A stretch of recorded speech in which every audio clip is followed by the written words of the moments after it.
Hello बच्चों, कैसे आप लोग? आई होप आप लोग अच्छे होंगे। तो अभी तक हमने मेटल एंड नॉन मेटल में मेटलर्जी स्टार्ट किया था और मेटलर्जी हमने बोला था कि बेसिकली क्या होता है कि जब हम मेटल को एक्सट्रैक्ट करते हैं उसके ओर्स में से, ठीक है, that is called metallurgy. Metallurgy के बेसिकली थ्री स्टेप्स होते हैं जो कि हमने पिछली क्लास में बात भी की थी। पहला स्टेप क्या होता है कि आप क्या करें, कंसंट्रेट करें ओर को, ठीक है। ओर को कंसंट्रेट करने का मतलब है you have to remove a gangue particle from the ore so that the amount of metal in a particular ore will be increased, right? And second step will be what? Second step will be extracting a metal from its ore and third step will be refining. Like तो हमने first step तो पढ़ लिया था concentration of ore. आज की class में हम सेकंड स्टेप पढ़ेंगे, that is what? That is your obtaining a metal from the concentrated ore. यानी जो आपका ओर है जिसको आपने कंसंट्रेट किया उसमें से आप मेटल अलग करना है। अब वो जो ओर है वो कैसा हो सकता है? वो सल्फाइड भी हो सकता है, वो कार्बोनेट भी हो सकता है, वो ऑक्साइड भी हो सकता है। तो चाहे जो मर्जी हो, ऑक्साइड हो, कार्बोनेट हो मेटल का, चाहे सल्फाइड हो, उन सब में से आपको मेटल अलग करना है, ठीक है। फिर थर्ड स्टेप हम नेक्स्ट लेक्चर में देखेंगे, दैट इज़ रिफाइनिंग, ठीक है। तो चलिए शुरू करते हैं बिना देर किए। देखिए, हम बेसिकली जब एक्सट्रैक्शन करेंगे, स्टेप 2 डाल लीजिए क्योंकि आज हम स्टेप 2 करेंगे। That is what? Extraction of metal from extraction of metal from its ore, right. हम 3 कैटेगरी के मेटल लेंगे। एक होगा मेटल्स ऑफ लो रिएक्टिविटी, उसमें से कैसे मेटल एक्सट्रैक्ट करेंगे, ठीक है। मेटल ऑफ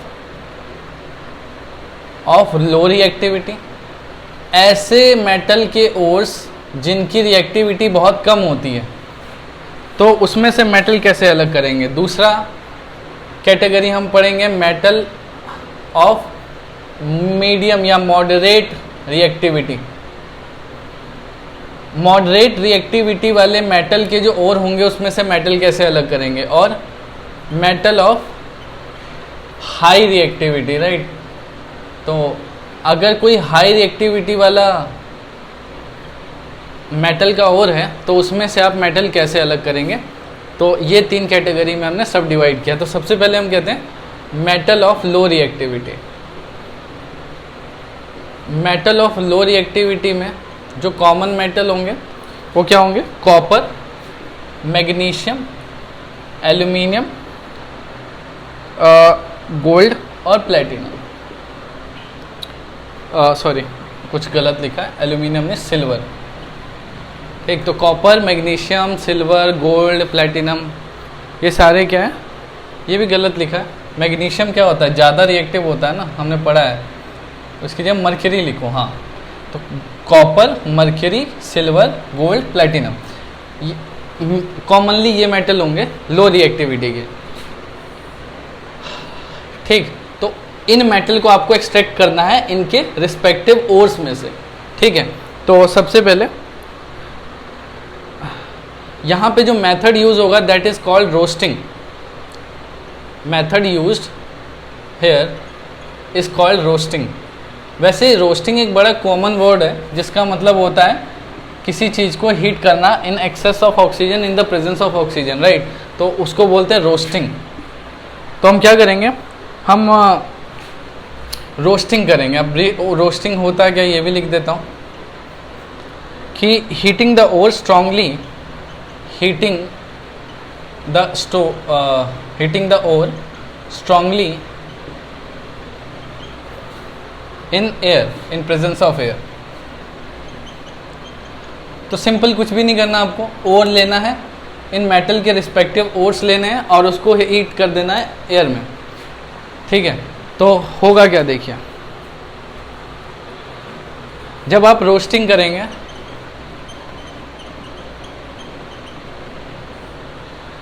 तो अगर आपका मेटल सल्फाइड ओर है, समझो मेरी बात, अगर मेटल सल्फाइड ओर है, आप उसको हीट किया, कैसे? रोस्टिंग किया, मतलब ऑक्सीजन के प्रेजेंस में हीट करा, मतलब रोस्टिंग किया, तो वो मेटल ऑक्साइड में कन्वर्ट हो जाएगा अगर वो मेटल सल्फाइड है पहले से तो।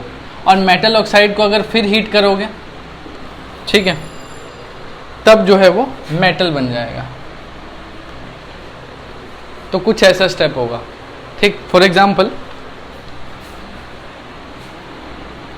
जैसे मर्क्यूरी सल्फाइड है, ठीक है, इसको मैंने क्या करा, ऑक्सीजन की प्रेजेंस में रिएक्ट करवा दिया, तो मेरा बनेगा, सबसे पहले हीट करा तो बनेगा mercury oxide plus what, sulphur dioxide, ठीक। बाकी बैलेंसिंग है वो आप कर सकते हैं, ये बनेगा।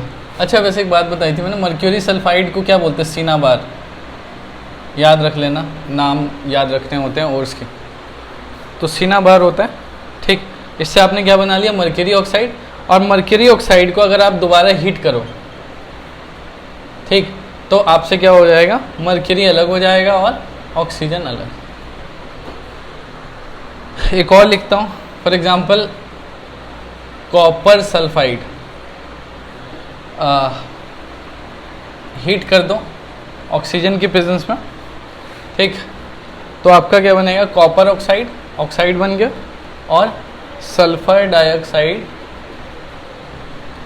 और फिर से ये जो कॉपर ऑक्साइड है ना, वो धीरे धीरे जैसे ही हीट करते रहोगे दोबारा से कॉपर सल्फाइड के साथ रिएक्ट करेगा, क्योंकि कॉपर सल्फाइड कुछ तो कुछ रिमेनिंग रहेगा ना, उस रिमेनिंग कॉपर सल्फाइड के साथ रिएक्शन करेगा और आपका बना लेगा copper plus sulphur dioxide gas, ठीक। ये समझ में आई बात? अच्छा, अब है metal of medium reactivity, moderate reactivity. देखो जो मेटल ऑफ लो रिएक्टिविटी है उसको तो अगर सल्फाइड है तो आप एक्सेस ऑफ ऑक्सीजन की प्रेजेंस में हीट करो, ऑक्साइड में बदलेगा, फिर उसको हीट करो तो फिर वो मेटल में कन्वर्ट हो जाएगा, ठीक। और अगर वो ऑलरेडी ऑक्साइड में, तब तो सिंपल हीट करने से आपका क्या हो जाएगा, मेटल में चेंज हो जाएगा। And this process is known as roasting. अब आ जाओ metal of moderate reactivity, metal of moderate reactivity.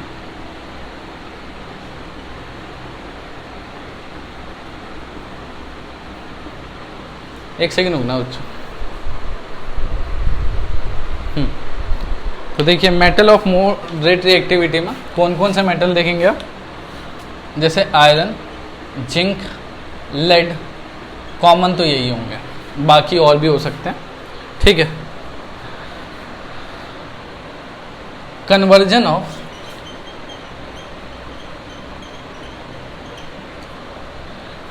The carbonate of the carbonate or sulfide into metal oxide। अगर आपके पास इन मेटल के कार्बोनेट्स दिए हैं या सल्फाइड दिए हैं तो आप उसको मेटल ऑक्साइड में बदलिए। अगर सल्फाइड है तो रोस्टिंग से चेंज हो जाएगा, ठीक है। और कार्बोनेट है तो आप सिंपल हीट करना तो अपने आप मेटल अलग हो जाएगा, ठीक है। नहीं, मेटल ऑक्साइड अलग हो जाएगा, ठीक है। कार्बोनेट को हीट करोगे तो मेटल ऑक्साइड अलग हो जाता है, ठीक है। और मेटल ऑक्साइड को हीट करोगे तो फिर मेटल अलग हो जाता है। सल्फाइड में क्या, सल्फाइड में रोस्टिंग लग जाएगा, उसको भी हीट करोगे तो सबसे पहले मेटल ऑक्साइड बनेगा और फिर मेटल ऑक्साइड से मेटल मिल जाएगा, ठीक है। तो देखिए कैसे,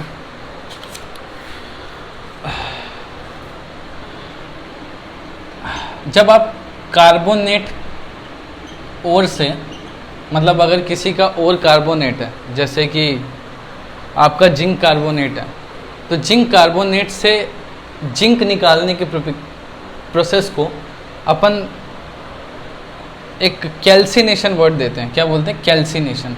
दोबारा लिख देता हूँ, कैल्सिनेशन। कैल्सिनेशन किसके लिए है? For carbonates, for carbonates. क्या है, क्या ये? द प्रेजेंस या the process of heating, the process of heating the ore strongly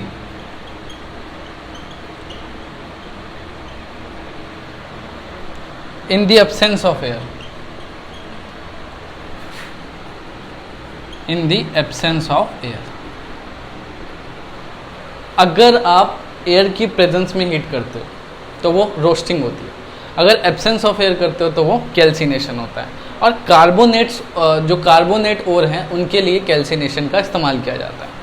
simple, जैसे कि मैं देखना अगर दिख रहा हो तो यहाँ जिंक कार्बोनेट है, उसको मैंने हीट किया। सिंपल कैसे किया? एब्सेंस ऑफ एयर में, एब्सेंस ऑफ एयर, ठीक है। तो ये जिंक ऑक्साइड में बदलेगा और CO2 अलग हो जाएगा, ठीक। और फिर मेटल ऑक्साइड से मेटल अलग करना कोई बड़ी बात नहीं है, वो आप हीट करके अलग कर सकते हैं, ठीक है। चलो नोट करो, फटाफट आगे बढ़ाना है प्रोसेस। 5 तक काउंट करूँगा, 1 2, फटाफट टेक अ स्क्रीनशॉट, 3 4 5, ओके।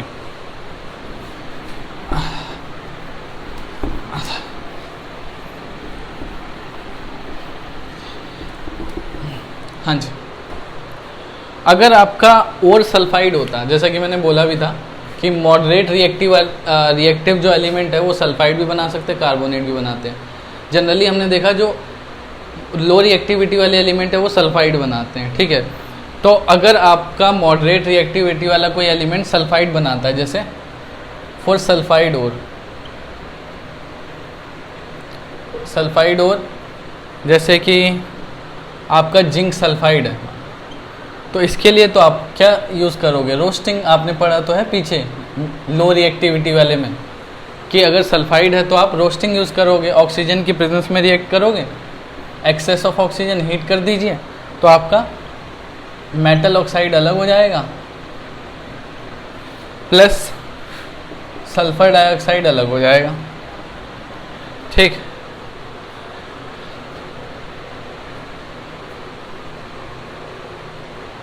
सही है। अच्छा, आपने मेटल ऑक्साइड बना दिया, बेसिकली मेटल से मेटल ऑक्साइड बना दिया, और उसके बाद अगर आप क्या करो, इस मेटल ऑक्साइड से आपको क्या बनाना? मेटल। कभी कभार तो मैंने जैसे बोला कि मेटल ऑक्साइड को हीट करो अपने आप तो मेटल अलग हो जाता है।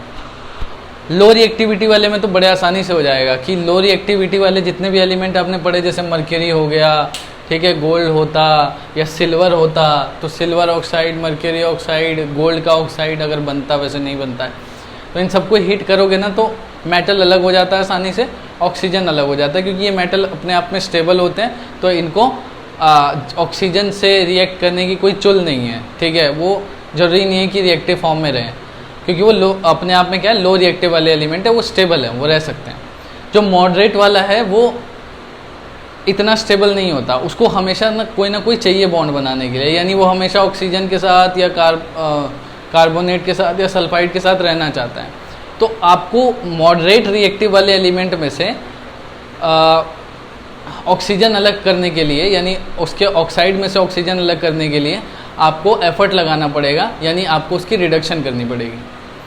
सिंपल से शब्द में समझो कि जो जिंक ऑक्साइड बना है, चाहे यहाँ बना है चाहे यहाँ बना है, आपको जिंक ऑक्साइड में से जिंक निकालने के लिए एफर्ट करना पड़ेगा, जबकि लो रिएक्टिविटी वाले में नहीं करना पड़ता था, सीधा हीट करो और जिंक अलग और ऑक्सीजन अलग, राइट। तो दूसरा स्टेप जो होगा वो होगा reduction of the metal oxide to metal. Metal oxide को मेटल में रिड्यूस करना। आपने जैसे जिंक ऑक्साइड बना लिया तो आप कार्बन से रिएक्ट करो, कार्बन क्या एक रिड्यूसिंग एजेंट है, ये क्या करेगा, जिंक अलग कर देगा और कार्बन मोनोऑक्साइड बना लेगा। Carbon monoxide is itself very good reducing agent, ये भी बहुत अच्छा रिड्यूसिंग एजेंट होता है, ठीक। अच्छा, जैसे फॉर एग्जांपल मैंने आयरन Fe2O3 होता हमारे पास, आयरन का ऑक्साइड है, तो इसमें से ये खुद भी एक ओर है, ठीक है, ये भी खुद भी ओर है, this is the ore of iron. इसमें से भी अगर आयरन को अलग करना है, कार्बन से रिएक्ट करवा दो तो आपका आयरन अलग हो जाएगा और आपका 3 मोल ऑफ कार्बन मोनोऑक्साइड अलग हो जाएगा, ठीक है। मैं लिख देता हूँ कि carbon monoxide it's itself very good reducing agent, very good reducing agent, और मौका मिलने पर ये भी बहुत अच्छा रिड्यूसिंग एजेंट का काम करता है। फॉर एग्जांपल अगर ये रिएक्शन चलता रहा, CO बनता रहा, तो Fe2O3 को अगर मैं कार्बन मोनोऑक्साइड के साथ रिएक्ट करवाऊँ, क्योंकि देखो ना ये इसके साथ रिएक्ट करेगा, ये बनाएगा, पर ऐसा तो है नहीं कि इंस्टेंटेनियस होगा कि सारा का सारा कार्बन कार्बन मोनोऑक्साइड में चेंज हो गया, कुछ ये भी बचेगा और कुछ ये बन चुका होगा। तो क्या होगा, ये और हेल्प करेगा इसको रिड्यूस करने में। कैसे? Fe2O3 अगर कार्बन मोनोऑक्साइड के साथ रिएक्ट करता है तो भी रिडक्शन कर देगा। हीट करिए, आयरन अलग, और ये क्या बना लेगा, CO से CO2 बना लेगा, है ना, 3CO2। Similarly zinc oxide carbon monoxide के साथ रिएक्ट करके जिंक बना लेगा, CO2। आप अलग से भी समझ सकते हो कि कार्बन ही नहीं, कार्बन मोनोऑक्साइड भी बहुत अच्छा रिड्यूसिंग एजेंट होता है और वक्त पड़ने पे काम आ जाता है। ठीक है,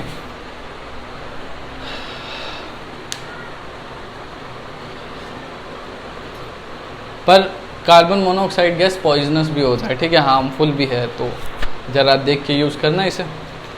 चलिए आगे बढ़िए।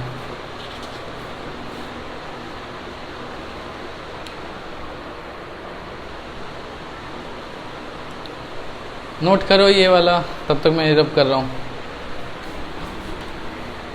राइट हैंड साइड वाला लिख ही लिया होगा आप लोगों ने।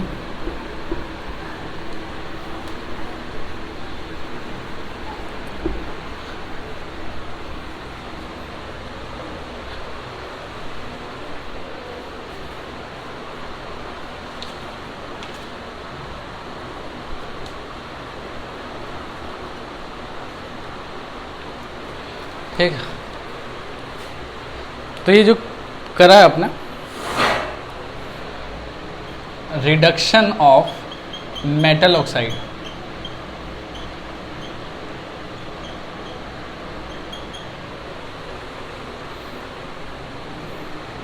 With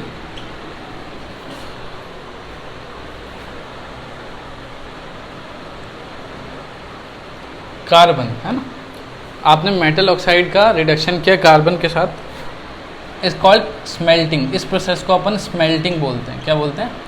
smelting. Smelting is the process of reduction of metal oxide with carbon. Carbon की हेल्प से अगर आप मेटल ऑक्साइड को रिड्यूस करते हो मेटल में, तो उसको स्मेल्टिंग बोलते हैं। वर्ड इंपॉर्टेंट है, स्मेल्टिंग प्रोनाउंस करो, SMELTING, स्मेल्टिंग। ठीक, अच्छा चलिए, कभी कभार रिडक्शन के लिए कार्बन यूज़ नहीं हो पाता, या कार्बन मोनोऑक्साइड भी यूज़ नहीं हो पाता। ठीक है, कुछ मेटल्स के लिए कार्बन और कार्बन मोनोऑक्साइड यूज़ नहीं हो पाता है रिडक्शन के लिए, तो उसके लिए हमें क्या करना पड़ता है?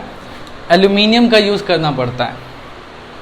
ठीक, एल्यूमिनियम अच्छा रिड्यूसिंग एजेंट होता है, तो मैं लिख देता हूँ रिडक्शन ऑफ या रिडक्शन बाय हीटिंग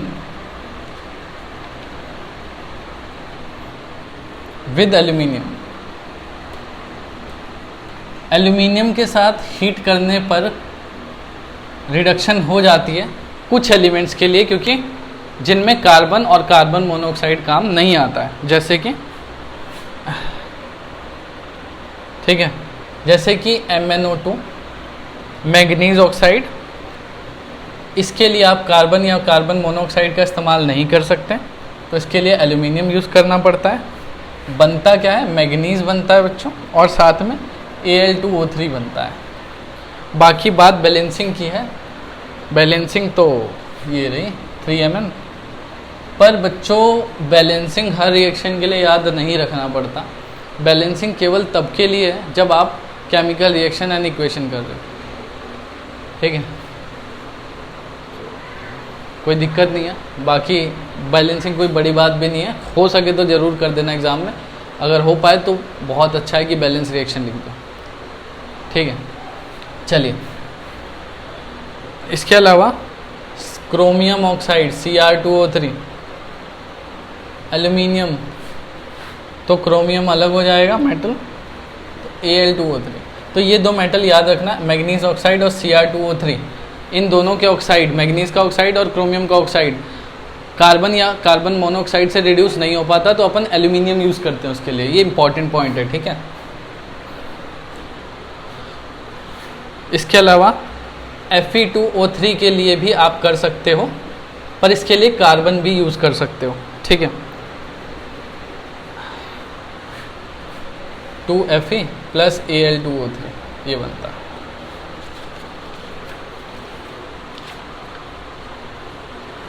ये जो रिएक्शन लिखा है मैंने Fe2O3 का एल्यूमिनियम से रिडक्शन, Fe2O3 का रिडक्शन कार्बन या कार्बन मोनोऑक्साइड भी करवा सकता है, लेकिन एल्यूमिनियम से अगर आप करवाते हो तो ये प्रोसेस इस्तेमाल होता है वेल्डिंग में, ठीक है, वेल्डिंग पर्पस में इस्तेमाल होता है।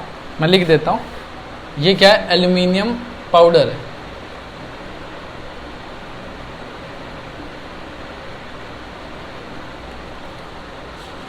ये रिएक्शन में इतना ज़्यादा हीट प्रोड्यूस होता है कि ये जो होता है आयरन मेल्ट हो जाता है, इग्नाइट, ट्रमेंडस हीट, इतनी ज़्यादा हीट प्रोड्यूस होती है कि ये आयरन मेल्ट हो जाता है, और जहाँ भी मेल्ट होता है उस जगह को जोड़ देता है ना। वेल्डिंग में क्या होता है, मेटल के जो टूटे हुए पीसेस हैं उनको जोड़ पाते हैं हम लोग, तो उसके लिए लोहा पिघलाना पड़ेगा, और लोहा पिघलाने के लिए आप आयरन ऑक्साइड का रिएक्शन एल्यूमिनियम पाउडर से करते हैं, तो इग्निशन हो, मतलब वो तो आप इलेक्ट्रिसिटी से देंगे इग्निशन, तो एक स्ट्रॉन्ग हीट प्रोड्यूस होगी जिससे आयरन पिघल जाता है और फिर पिघलने का जुड़ जाता है, ठीक। तो this reaction is used for welding purpose, reaction is used for welding purpose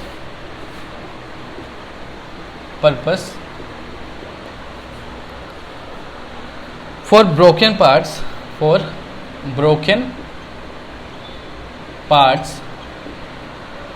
of iron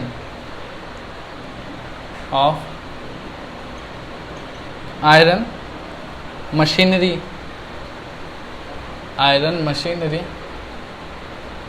railway,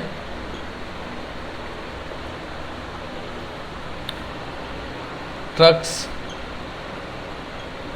etcetera, ठीक है। ये तो खैर जनरल बात है। And this reaction is called thermite process. इस रिएक्शन का स्पेशल नाम भी है, this is called thermite process,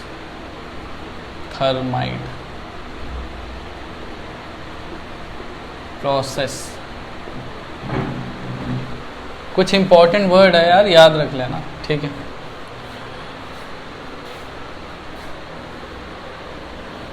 अच्छा, द रिडक्शन ऑफ, जो आप अभी तक कर रहे थे ना, मेटल ऑक्साइड का रिडक्शन एल्यूमिनियम से, ये जो दो आपने लिखे रिएक्शन, चाहे ये भी लिखा, ये सारे क्या है, reduction of metallic oxide with the help of aluminium.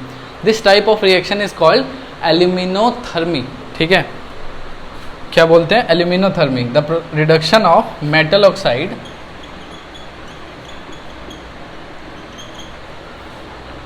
to metal using aluminium as a reducing agent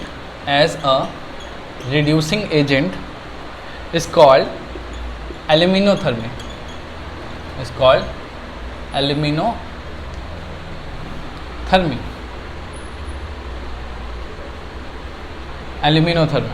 ठीक।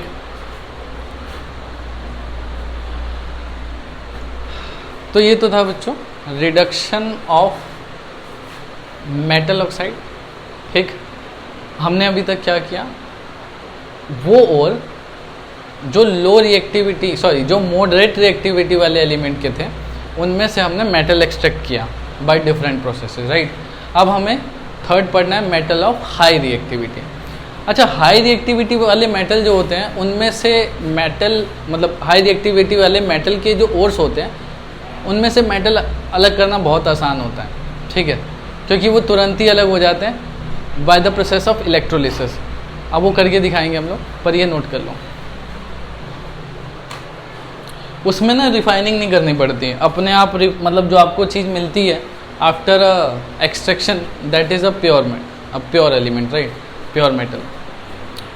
तो 5 तक काउंट कर रहा हूँ, 1 2 3 4 5, okay.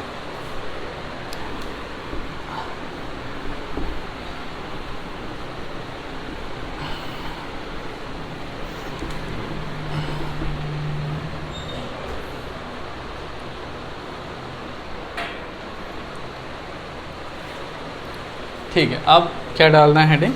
Extraction of metal of high reactivity. Extraction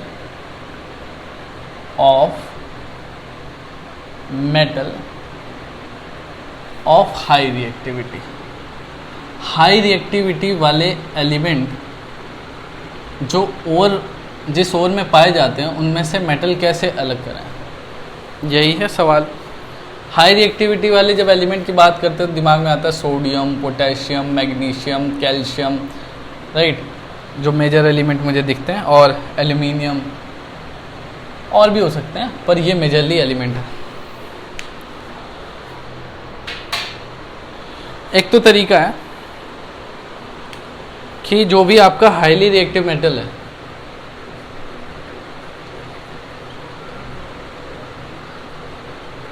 उसको ऑक्सीजन से रिएक्ट करवाओ तो मेटालिक ऑक्साइड बनेगा, मेटालिक ऑक्साइड बनेगा, और उसको हीट करके आप क्या कर सकते हैं? मेटल बना सकते हैं, मेटल बना लीजिए। ठीक, पहला तो ये स्टेप हो सकता है जो कि बहुत आसान है। ठीक, अच्छा, उसके बाद सेकंड स्टेप क्या हो सकता है? सेकंड जो प्रोसेस हो सकता है कि इलेक्ट्रोलिसिस। इलेक्ट्रोलिसिस बहुत कन्वीनियंट तो नहीं बोलूँगा, कॉम्प्लेक्स प्रोसेस है, पर इससे प्योरिटी बहुत अच्छी मिलती है। एल्यूमिनियम ऑक्साइड में से, एल्यूमिनियम के ओर में से एल्यूमिनियम अलग करने के लिए इलेक्ट्रोलिसिस बहुत फ़ायदेमंद है। जैसे अगर मैं Al2O3 का इलेक्ट्रोलिसिस करूं, हीट करूं, इसे मुझे मोल्टन लेना पड़ेगा, ठीक है। जैसे ही हीट करूंगा, मेल्ट कर दूंगा, तो आयन्स अलग हो जाते हैं। एल्यूमिनियम आयन अलग हो जाएगा और ऑक्सीजन आयन अलग हो जाएगा।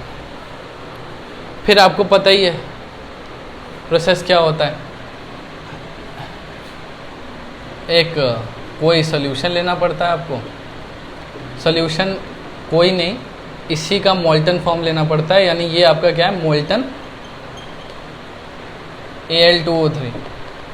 इसमें क्या करेंगे? बहुत सारे आपके एल्यूमिनियम आयन होंगे और बहुत सारे ऑक्सीजन आयन होंगे। 2 रॉड होते हैं, एक कैथोड होता है, एक एनोड होता है, राइट। इसको बैटरी से कनेक्ट करते हैं, पॉजिटिव नेगेटिव, पॉजिटिव नेगेटिव। ये पॉजिटिव एंड है, ये नेगेटिव एंड है। पॉजिटिव है तो ये वाला रॉड पॉजिटिव होगा, and this is called anode.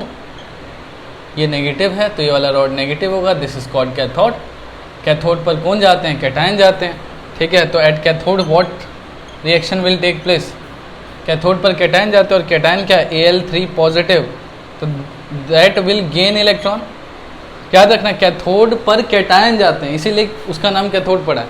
तो कैटायन है Al3 पॉजिटिव, और वो कहाँ जाएंगे? कैथोड पर जाएंगे। कैथोड क्या है आपका? ये रहा, इस पे जाएंगे और इलेक्ट्रॉन गेन कर लेंगे, तो बनेगा एल्यूमिनियम, ठीक। सिमिलरली एट एनोड, एनोड पर क्या होगा? एनोड पर होगा रिडक्शन, क्योंकि एनोड पर एनायन जाते हैं, ठीक है। और एनायन कौन है इसमें? Oxygen 2 negative.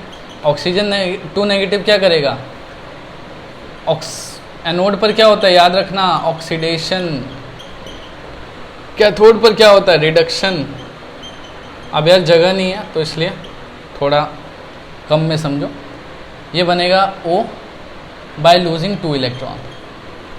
O स्टेबल नहीं है तो इसीलिए क्या होगा? इसका साथ देने एक और ऑक्सीजन आएगा by losing 2 electron and finally it will form what O2। तो आपको समझ में आया कि यहाँ पर धीरे धीरे अगर आपने कैथोड पर प्योर एल्यूमिनियम लिया,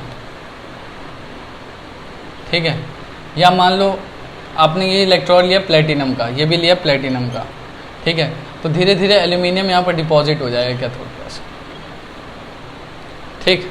और जैसे ही डिपॉजिट होगा, ये डिपॉजिट एल्यूमिनियम है, तो उसको आप रॉड को निकाल के उसमें से अलग कर सकते हो, एक्यूमुलेट कर सकते हो। समझ में आई होगी बात, बहुत सिंपल सी बात है। देख लो यार दिख रहा है कि नहीं।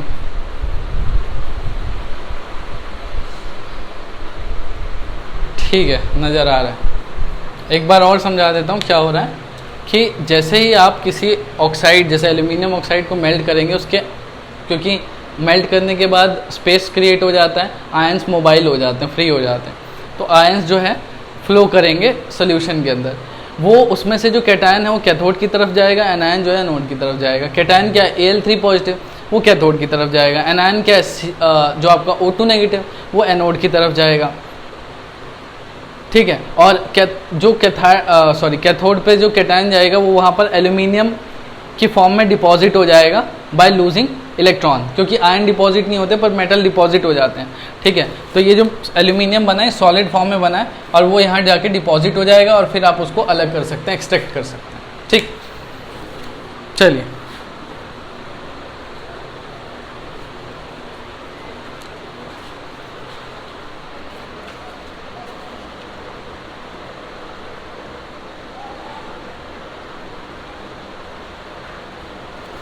इसके अलावा एक और बताता हूँ मैं आपको एग्जांपल।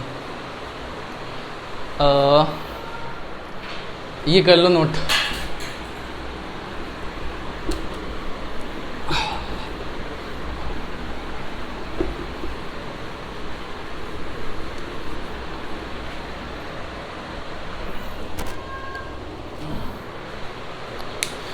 देखिए एक और एग्जांपल से समझाता हूँ। मोल्टन NaCl लो, इसमें से आपको सोडियम एक्सट्रैक्ट करना है। NaCl क्या है? ओर है ना। और किसका? सोडियम का है। इसको रॉक सॉल्ट भी बोलते हैं, बताया था मैंने। आप क्या करो, NaCl को हीट करके, इमेंस हीट करके सॉलिड से मेल्ट कर लो, मतलब मोल्टन स्टेट में कन्वर्ट कर लो, राइट। उसके बाद बच्चों एक बीकर लीजिए और आप उसमें मोल्टन NaCl डाल दो। तो मोल्टन जब भी होगा तो क्या होगा, आयंस में कन्वर्ट हो जाएगा। तो यहाँ पर कुछ Na पॉजिटिव और कुछ Cl नेगेटिव ऐसे घूम रहे होंगे, राइट। आपने रॉड डाला, जिसको आप इलेक्ट्रोड बोलते हो, ये पॉजिटिव एंड ये नेगेटिव है, इसको मैं एनोड बोल रहा हूँ, और ये कैथोड होता है, ठीक है बच्चों। एनोड पर क्या होता है, ऑक्सीडेशन, मैं पहले ही बोल रहा हूँ। एनोड पर जाते कौन है, एनायन जाते हैं। कैथोड पर क्या होता है, रिडक्शन, राइट। कैथोड पर क्या होता है, रिडक्शन, और जाते कौन है, कैटायन जाते हैं। तो चलिए, एनोड पर एनायन जाते हैं। एनायन क्या है, Cl नेगेटिव। यहाँ पर क्या होगा, इलेक्ट्रॉन लूज होगा। इलेक्ट्रॉन लूज होके क्या बनेगा, Cl और 1 इलेक्ट्रॉन लूज। और इसको लिख देता हूँ मैं हाफ Cl2, ताकि आपका ठीक रहे, क्योंकि हाफ Cl2 का मतलब सिंगल क्लोरीन ही है। और क्योंकि Cl अकेला नेसेंट फॉर्म में, अकेले फॉर्म में एग्जिस्ट नहीं करता, तो मैंने Cl2 लिखने के लिए इसको हाफ से मल्टीप्लाई कर दिया, ठीक।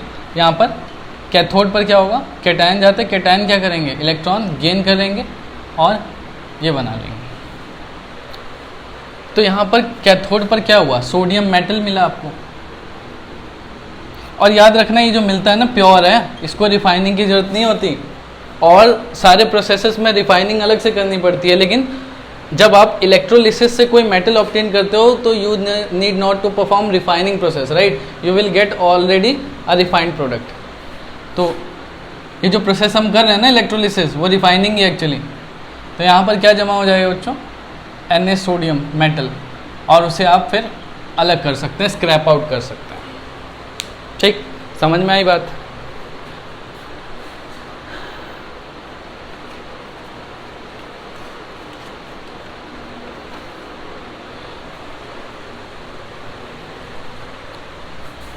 तो अब हम पढ़ेंगे रिफाइनिंग। रिफाइनिंग एक छोटा सा प्रोसेस है, इसलिए ज़्यादा नहीं बताना चाहूँगा। इलेक्ट्रोलिटिक रिफाइनिंग, क्योंकि रिफाइनिंग जो है थर्ड स्टेप था हमारा मेटलर्जी का, राइट, थर्ड स्टेप था। और था क्या?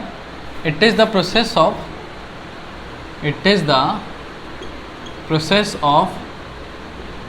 obtaining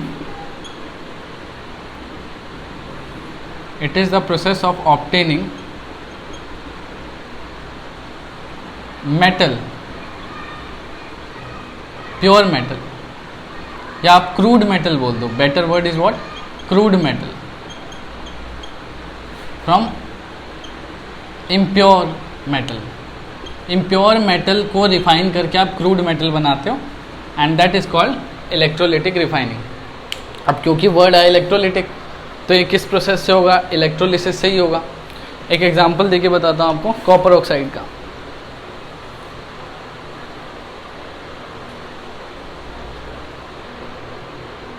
जैसे आपका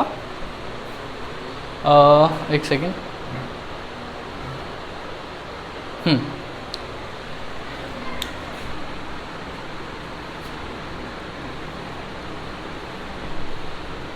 आपको ना करना क्या है, एक सेकंड चेक करना तो यहाँ तक दिख रहा है आपको, दिख ही रहा है।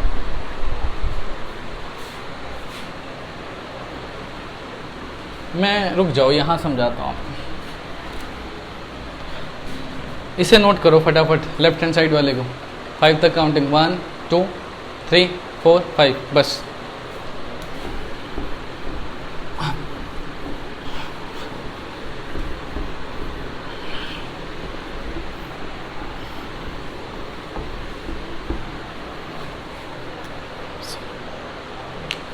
चलिए, क्या होता है इलेक्ट्रोलिटिक रिफाइनिंग?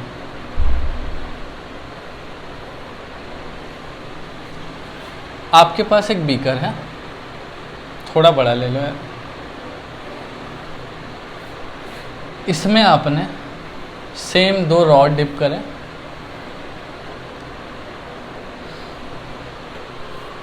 ठीक, इसको बैटरी से कनेक्ट किया,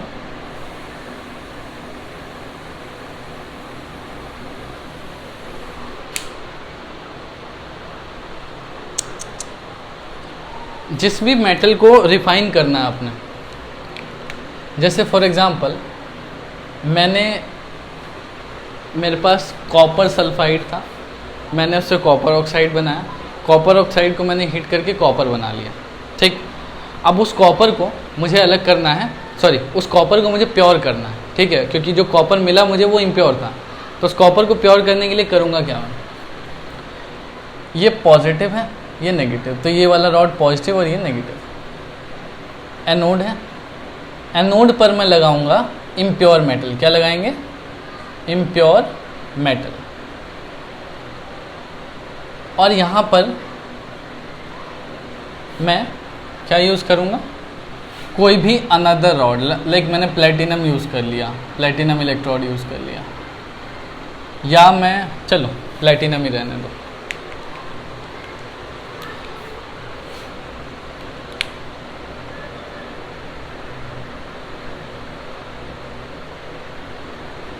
यहाँ मैंने कॉपर सल्फेट का सल्यूशन फिल कर दिया। पता है क्या होगा? कॉपर +2, बहुत सारे कॉपर +2 और बहुत सारे सल्फर 2 नेगेटिव आयन होंगे। सल्फर 2 नेगेटिव आयन मैं दिखा नहीं रहा, काम नहीं है मुझे उसका, लेकिन चलो लिख देते हैं, ठीक।